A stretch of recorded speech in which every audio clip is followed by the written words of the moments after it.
Hello everyone, welcome to Hegde's corner. ಏನಪ್ಪ ಇವತ್ತಿನ video ಅಂತ ಎಲ್ಲರೂ ಥಿಂಕ್ ಮಾಡ್ತಾ ಇದ್ದೀರಾ? ಹೇಳ್ತೀನಿ ಬನ್ನಿ. ಸುಮಾರಾಗಿ ಎಲ್ಲರ ಮನೇಲೂ ಇದ್ದೇ ಇರುತ್ತೆ ಈ ಮನಿ ಪ್ಲ್ಯಾಂಟು. ಬಟ್ ಕೆಲವೊಮ್ಮೆ ಏನಾಗುತ್ತೆ, ಅದು ಚೆನ್ನಾಗಿ ಗ್ರೋನೇ ಆಗಲ್ಲ. ಒಂದು ಲೀಫ್ ಬಂದುಬಿಟ್ಟು ಆಮೇಲೆ ಹಾಗೇ ಇರುತ್ತೆ, ಅದು ಗ್ರೋತೇ ಕಾಣಿಸ್ಕೊಳ್ಳಲ್ಲ. ಸೊ ಆ ಥರ ನಿಮ್ಮನೇಲೂ ಆಗ್ತಾ ಇದೆಯಾ? ಆ ಥರ ಆಗ್ತಾ ಇದ್ದರೆ ನಾನು ಹೇಳಿರೋ ಈ ಸಿಂಪಲ್ ಟಿಪ್ಸನ್ನು ಫಾಲೋ ಮಾಡಿ ಕೆಲವೇ ದಿನಗಳಲ್ಲಿ ನೋಡಿ ಎಷ್ಟು ಚೆನ್ನಾಗಿ ಎಲೆಗಳು ಬರುತ್ತೆ, ಎಷ್ಟು ಚೆನ್ನಾಗಾಗತ್ತೆ ಪ್ಲ್ಯಾಂಟು ಅಂತ. ಆ ಟಿಪ್ಸ್ ಏನು ಅಂತ ತಿಳ್ಕೋಬೇಕು ಅಂತ ಇದ್ದರೆ ದಯವಿಟ್ಟು ವಿಡಿಯೋನ ಎಲ್ಲೂ ಸ್ಕಿಪ್ ಮಾಡದೆ ಕೊನೆ ತನಕ ನೋಡಿ. ಹಾಗೆಯೇ ಯಾರಾದರೂ ನಮ್ಮ ಚಾನಲ್ನ ಫಸ್ಟ್ ಟೈಮ್ ನೋಡ್ತಿದ್ರೆ ದಯವಿಟ್ಟು ಸಬ್ಸ್ಕ್ರೈಬ್ ಮಾಡ್ಕೊಳ್ಳಿ. ಸೊ ನಾನಿವತ್ತು ನಮ್ಮನೇಲಿರೋ ಮನಿ ಪ್ಲ್ಯಾಂಟನ್ನು ತುಂಬ ಡಸ್ಟ್ ಆಗಿತ್ತು, ಅದಕ್ಕೆ ಅದನ್ನು ಕ್ಲೀನ್ ಮಾಡಿ ನೀರೆಲ್ಲ ಚೇಂಜ್ ಮಾಡೋಣ ಅಂತ ಅಂದ್ಕೊಂಡೆ. ಸ್ವಲ್ಪ ದಿನದ ಮುಂಚೆ ಪ್ಲ್ಯಾಂಟ್ ಎಲ್ಲ ಈ ಥರ ಇರಲಿಲ್ಲ, ಒಂದೇ ಒಂದು ಲೀಫ್ ಇತ್ತು, ಚೆನ್ನಾಗಿ ಗ್ರೋತ್ ಕೂಡ ಆಗ್ತಾ ಇರಲಿಲ್ಲ. ಆ ಕಸಿನ್ ಅವರ ಮನೆಗೆ ಹೋದಾಗ ಅವ್ರ ಮನೇಲೂ ಕೂಡ ಮನಿ ಪ್ಲ್ಯಾಂಟ್ ಇತ್ತು, ಬಟ್ ಅವ್ರ ಮನೇಲಿನೂ ಈ ಥರ ನೀರಲ್ಲಿ ಹಾಕಿನೇ ಇಟ್ಟಿದ್ರು. ಬಟ್ ಗ್ರೋತ್ ತುಂಬ ಚೆನ್ನಾಗಿ ಬರ್ತಾ ಇತ್ತು, ಲೀಫ್ ಎಲ್ಲ ಚೆನ್ನಾಗಿ ಆಗ್ತಾ ಇತ್ತು. ಸೊ ಅವಾಗ ನಾನು ಅವ್ರ ಹತ್ರ ಕೇಳಿದೆ, ನಮ್ಮ ಮನೇಲಿ ಯಾಕೆ ಗ್ರೋತ್ ಬರ್ತಾ ಇಲ್ಲ, ನಿಮ್ಮ ಮನೇಲಿ ಇಷ್ಟು ಚೆನ್ನಾಗಿ ಬಂದಿದೆಯಲ್ಲ ಅಂತ ಕೇಳಿದಾಗ ಅವರೊಂದು ನನಗೆ ಸಿಂಪಲ್ ಟ್ರಿಕ್ಕನ್ನು ಹೇಳಿಕೊಟ್ರು. ಸೊ ನಾನು ಟ್ರೈ ಮಾಡಬೇಕು ಅಂತ ಬಂದೆ. ಬಟ್ ನನಗೆ ಅವಾಗ ನಂಬಿಕೆ ಇರಲಿಲ್ಲ ಈ ಥರ ಚೆನ್ನಾಗಿ ಗ್ರೋತ್ ಬರುತ್ತೆ ಅಂತ. ಬಟ್ ನಾನು ಟ್ರೈ ಮಾಡಿದ್ಮೇಲೆ ನನಗೆ ಗೊತ್ತಾಯಿತು ಪ್ಲ್ಯಾಂಟ್ಸು ತುಂಬ ಚೆನ್ನಾಗಿ ಗ್ರೋತ್ ಬರ್ತಾ ಇದೆ ಅಂತ.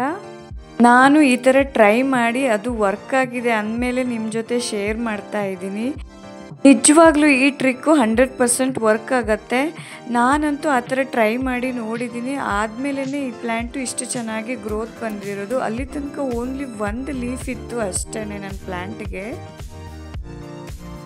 ಈ ಗಿಡದ ಎಲೆ ಮೇಲೆಲ್ಲ ತುಂಬಾ ಧೂಳು ಕುಂತ್ಬಿಟ್ಟು ಒಂಥರ ಆಗಿಬಿಟ್ಟಿತ್ತು, ಅದಕ್ಕೆ ಇದನ್ನು ಚೆನ್ನಾಗಿ ವಾಶ್ ಮಾಡಿದೆ. ಇವಾಗ ನೀರನ್ನು ಕೂಡ ಚೇಂಜ್ ಮಾಡಿದೆ. ಹಾಗೆಯೇ 2 ಪ್ಲ್ಯಾಂಟ್ ಇತ್ತಲ್ವ, ಅದಕ್ಕೆ ಈ ಥರ ಗ್ಲಾಸಿನ ಬಾಟಲಲ್ಲಿ ಹಾಕೋಣ ಇನ್ನೊಂದು ಪ್ಲ್ಯಾಂಟನ್ನು ಅಂತ ಪ್ಲ್ಯಾನ್ ಮಾಡಿದೆ, ಅದಕ್ಕೆ ಹಾಕ್ತಾ ಇದ್ದೀನಿ ಇವಾಗ.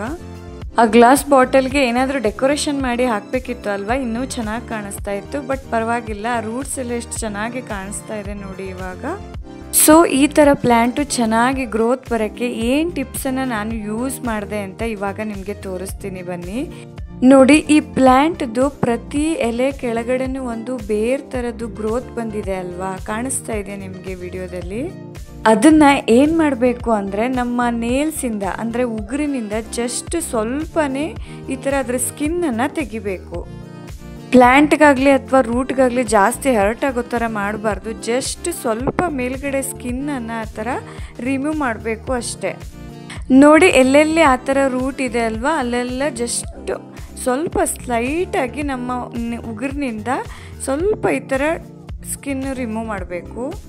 ನೋಡಿ, ಈ ಪ್ಲ್ಯಾಂಟ್ದು ಆಯಿತು. ಇವಾಗ ಎಲ್ಲ ಕಡೆ ನಾನು ಈ ಥರ ಸ್ಕಿನ್ನನ್ನು ರಿಮೂವ್ ಮಾಡಿದ್ದೀನಿ ಜಸ್ಟು ಅಷ್ಟೇ. ನೆಕ್ಸ್ಟು ಅದೇ ಥರ ಮತ್ತೊಂದು ಪ್ಲ್ಯಾಂಟ್ದು ಕೂಡ ಅದೇ ಥರನೇ ನಾನು ಅದು ಬೇರ್ದು ಸ್ವಲ್ಪ ಸ್ಕಿನ್ನೆಲ್ಲ ರಿಮೂವ್ ಮಾಡ್ತೀನಿ. ಇದು ಸ್ವಲ್ಪ ಚಿಕ್ಕ ಪ್ಲ್ಯಾಂಟು.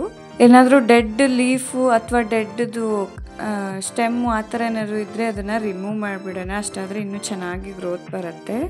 ಆಯಿತು ನೋಡಿ, ಇಷ್ಟೇ ಸಿಂಪಲ್ ಇರೋದು ಆ ಟ್ರಿಕ್ಕಿಗೆ. ಇಷ್ಟು ಮಾಡಿದರೆ ಸಾಕು, ನಿಮ್ಮ ಪ್ಲ್ಯಾಂಟು ತುಂಬ ಚೆನ್ನಾಗಿ ಗ್ರೋತ್ ಬರುತ್ತೆ.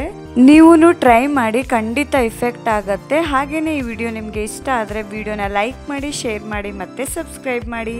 Thank you for watching the video. Okay, bye. Signing off to Hegde's corner.